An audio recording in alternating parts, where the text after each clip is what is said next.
For nearly 2,000 years, one building has dominated the heart of Rome, the Colosseum. I mean, just look at it. It's way more than just a famous ruin. It's a silent witness to history, to empires rising and falling. Its story is just full of these incredible dramatic twists. So, let's dive in. But here's the thing. This isn't just a history lesson about a pile of stones. It's really about a mind-blowing transformation. We're going to explore how a place that was literally built for brutal, state-sponsored death somehow, over centuries, became a global symbol for human rights, a symbol for life itself. It's one heck of a journey. So where did it all begin? Let's rewind the clock to the 1st century AD. To really get the Colosseum, you have to understand it wasn't just built for entertainment. Nope, this was a calculated, absolutely brilliant political move by a brand new dynasty of emperors. And the location? Oh, the location is everything. This exact spot used to be the private artificial lake of the super-hated Emperor Nero's giant lavish palace. So the new emperor, Vespasian, he drains the lake and says, you know what? I'm going to build a massive public arena right here. The message couldn't have been clearer. I am giving this land back to you, the people of Rome. I mean, what a genius PR move. And can you believe how fast this thing went up? Construction kicks off with Vespasian, his son Titus gets to finish it and throw the opening party, and then his other son Domitian adds the final touches, including the amazing underground network called the Hypogeum. That's why its official name is the Flavian amphitheater. You know, after their family, the Flavians. Okay, so you're building the biggest arena in the world. How do you pay for it? Well, the answer is pretty grim. The Colosseum was funded with treasures and gold looted from the Jewish temple in Jerusalem after a really brutal war. And the workforce? It was built with the back-breaking labor of thousands and thousands of prisoners of war. And when it finally opened, wow. The opening party, the inaugural games thrown by Titus, lasted for 100 straight days. And get this, during that time, ancient historians tell us that over 9,000 wild animals were slaughtered in the arena. 9,000. It's just a number that's almost impossible to wrap your head around. So this kicks off the Colosseum's prime. For the next, nearly 500 years, this place was the absolute center of the universe for Romans. It was where the power of the empire was put on full, terrifying, and spectacular display for everybody to see. And the events were just incredibly varied. Of course, you had the famous gladiator fights, but they also did these elaborate wild animal hunts with beasts brought in from every corner of the empire.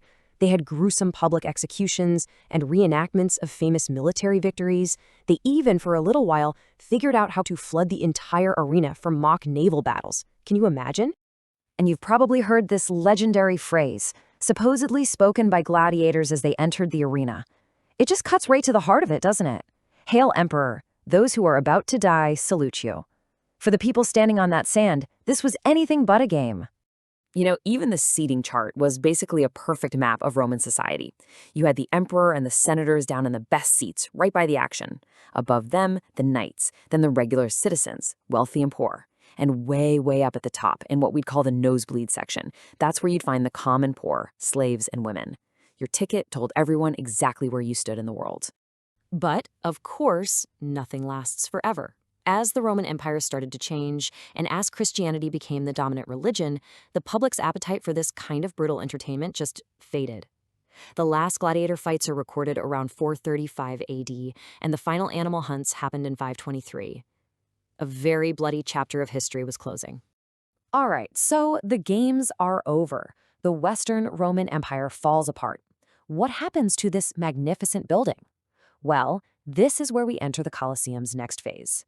It's a long period of decline and decay, where it becomes just a shadow of what it once was. For centuries, it was basically just abandoned. The once grand arena was used as a cemetery.